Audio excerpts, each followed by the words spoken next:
विधानसभा निवडणुकीत मुस्लिम समाजाला 40 जागा देण्यात याव्या. महाराष्ट्र प्रदेश काँग्रेस कमिटी सरचिटणीस मोईज शेख यांनी या संदर्भात मागणी केली आहे. काँग्रेसचे प्रदेशाध्यक्ष नाना पटोले यांना निवेदनातून ही मागणी करण्यात आलेली आहे.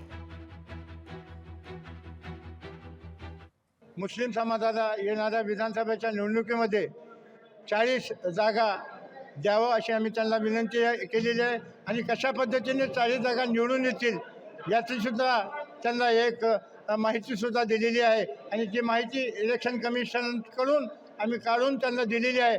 त्या अनुषंगाने महाराष्ट्रातून 40 ठिकाणी मुस्लिम बहुल मतदार असल्यामुळे आम्ही ती 40 जागा देण्याची त्यांना या ठिकाणी आज मागणी केलेली आहे. मुस्लिम समाजाने लोकसभेच्या निवडणुकीमध्ये भरघोस असं मतदान महाविकास आघाडीला दिलं असल्यामुळं महाविकास आघाडी महाराष्ट्रात 31 जागा जिंकलेली आहे. पण त्या अनुषंगाने आम्ही तुम्हाला नाराज करणार नाही अशा प्रकारचं आश्वासन त्यांनी आम्हाला दिलेलं आहे. लोकशाही मराठी ऐका, पहा, जागरूक रहा.